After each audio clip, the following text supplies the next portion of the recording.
In association with Cross Rhythms Radio, I'm delighted to welcome another of the finalists of this year's University of Staffordshire Business Awards to the studio. I'm going to hand over to him so that he can introduce himself.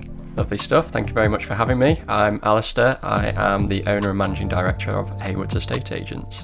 Oh, that's wonderful. Thank you. And Alistair, let's start by talking a little bit about the story of you buying Heywoods Estate Agents, because you bought it quite recently, didn't you? Yeah, so it was slightly unusual circumstances. I was in the industry before. The business went into administration in 2022, and so now we're coming up to 3 years of ownership. It was an interesting period, but glad I made that decision, and it's gone from strength to strength. So you bought Heywoods, a very historic business in Newcastle on Tyne. I think about 100 years old. 140 now. 140. Oh gosh, yeah. Even older. Yeah. So it was in administration when you bought it, and it's definitely not an administration now, is it? It's thriving. I don't know what sort of metric you want to use to. It's very successful, isn't it? Yeah. So it was like I say, unusual circumstances, and it wasn't necessarily the business's fault for getting in the situation that it was in. But nonetheless, we did have a lot of. I always use the analogy of a train. We had to stop the train and almost turn it around somewhat. So yes, approaching the 3-year mark, we've got double the turnover, double the team now, and it's not exactly been a favourable market during that period as well. Yes. So I think looking back on where we've come, it's been quite a remarkable achievement.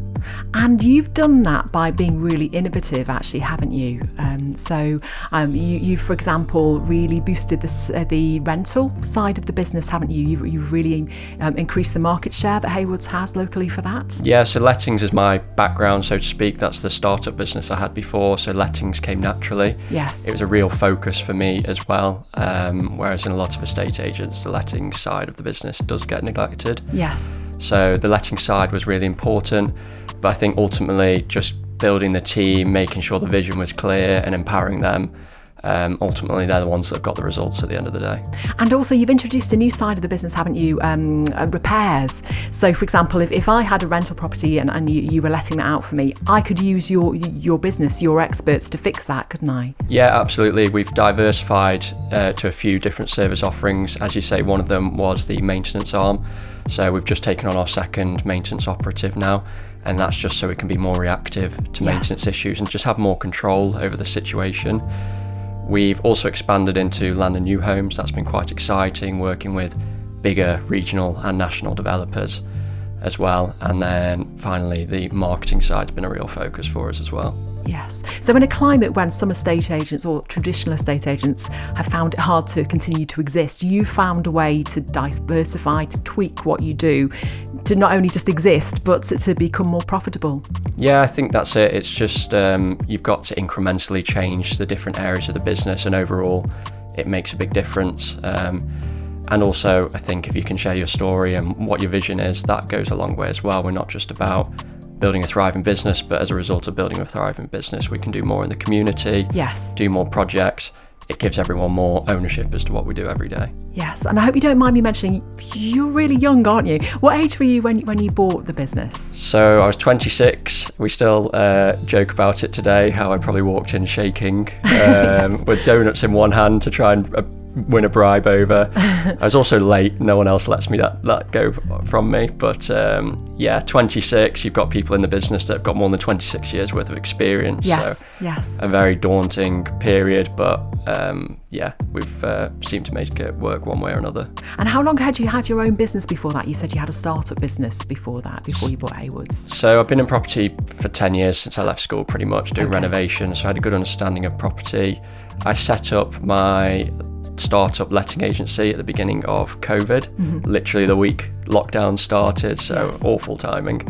But yeah, we grew that, really cut our teeth on the different mechanics of how to run the business, and then the opportunity came up to step onto a new kind of pedestal with a bigger business, and it was a great way of learning the ins and outs of the business. Yes, and I'm imagining you've built an awesome team there. Yeah, really good. Everyone plays a different parts within a team. but we've got a wealth of experience. Then we've got the hunger of a younger team as well, and we're all forward thinking. Like I say, ultimately, as long as we're all working towards the same goal, I think that's what's making it tick at the moment. Yeah, and you were saying before, you're constantly diversifying, so thinking of new things, to new sort of avenues to go into to keep the business growing. Yeah, it gives us more control, and ultimately it allows us to elevate our products at the end of the day. And the more we build from scratch, the more we can differentiate ourselves from the competition, but also deliver a better service to the customer as well. Brilliant. You mentioned just very briefly before about being involved in things locally, community things. Do you want to tell us a little bit about that? Yeah, so it's kind of the responsibility I take within the business is we've all got metrics, as you do in every business, and mine is to make sure that we contribute to local community projects and charities.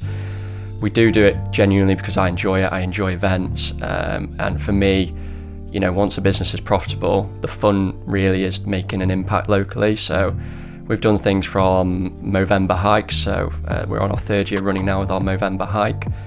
We're doing summer parties, all sorts. And this year we're hoping to raise and contribute over £20,000 to local projects. That's an incredible amount. I guess to have that foothold locally within a town, within Newcastle, or I think it's ST5 postcode, isn't it, that you operate in predominantly, you need to be visible. People need to see that you're doing things locally, don't they? Yeah, I think the future of a state agency is you have got to be a hub of, you know, like local information. So yes, we recently did an initiative where we treated the whole team to a drink, Breeze Bowls. They're a new business on the high street. Mm-hmm. Part of that was to help them. You know, that's a good amount of business for them on a Friday morning.